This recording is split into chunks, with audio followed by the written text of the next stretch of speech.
আসসালামু আলাইকুম। আপনারা সবাই কেমন আছেন? আমরাও ভালো আছি। আজকে আপনাদের জন্য একটি হেলদি মজাদার রেসিপি নিয়ে হাজির হয়েছি। আজকে আমরা সবজির বড়া বানাবো। সবজির বড়া বানাতে এখানে 1 কাপ মসুরির ডাল ভিজিয়ে রেখেছিলাম। ডালগুলো বেটে নিব।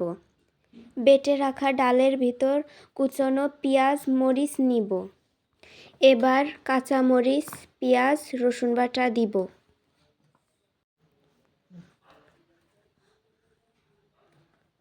এবার কুচি করে রাখা ফুলকপি দিব।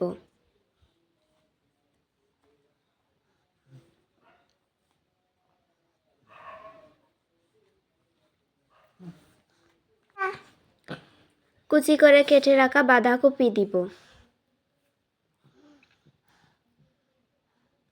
কেটে রাখা বেগুন দিব। আপনারা চাইলে এখানে আরও অন্য সবজি ব্যবহার করতে পারেন। এবার ধনেপাতা কুচি দিব। অনেক বাচ্চারা সবজি খেতে চায় না, তাদের জন্য এই রেসিপিটা একদম পারফেক্ট হবে। যেমন আমিও সবজি খেতে পছন্দ করি না, তবে এই সবজির বড়াটা খেতে অনেক ভালো লাগে। এখানে শুটকি চিংড়ি মাছ নিয়েছি। আমাদের বাড়িতে চিংড়ি মাছ ছিল না, যার কারণে শুটকি চিংড়ি মাছ নিয়েছি। এখানে শুকনা মরিচ, দারচিনি, এলাচ গুঁড়ো, স্বাদমতো লবণ,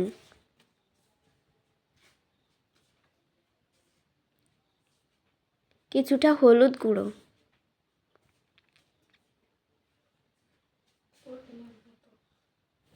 এবার সব কিছু ভালোভাবে মাখিয়ে নিতে হবে। আপনারা এখানে শুটকি চিংড়ির পরিবর্তে এমনি চিংড়ি মাছও দিতে পারেন।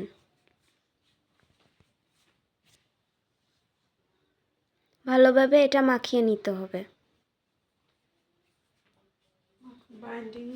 এই মাখাটার উপরে ডিপেন্ড করে রেসিপিটা কত সুন্দর হবে খেতে। মাখাটা যত ভালো হবে, রেসিপিটাও খেতে তত ভালো লাগবে। আমার আপু বলেছিল মাখাটার ভিতরে সামান্য চালের গুঁড়া ব্যবহার করতে, তাহলে বড়াটা মুচমুচে হবে। এখানে অল্প একটু চালের গুঁড়া ব্যবহার করেছি। আপনারা চাইলে কর্নফ্লাওয়ারও ব্যবহার করতে পারেন। ফ্রাই প্যানে কিছুটা সাদা তেল নিয়েছি। প্যানের চারিপাশে তেলটা ছড়িয়ে নিব। এখানে আমি সামান্য তেলে বড়াগুলো ভেজে নিব। আপনারা চাইলে ডুবো তেলেও ভাজতে পারেন। এই মুহূর্তে গ্যাসের ফ্লেম মিডিয়াম টু লো হিটে রেখে বড়াগুলো ভাজবো। আমি যেভাবে তৈরি করছি ঠিক এভাবেই আপনারাও চাইলে ভেজে নিতে পারেন। বড়াগুলোর উপরে কয়েকটা চিংড়ি মাছ দিয়ে দিব। এটা অপশনাল। আপনারা চাইলে চিংড়ি মাছগুলো স্কিপও করতে পারেন। ঠিক একইভাবে সবগুলো বড়া ভেজে নিব। বড়াগুলো সুন্দর করে গোল গোল শেপে বানিয়ে নিব।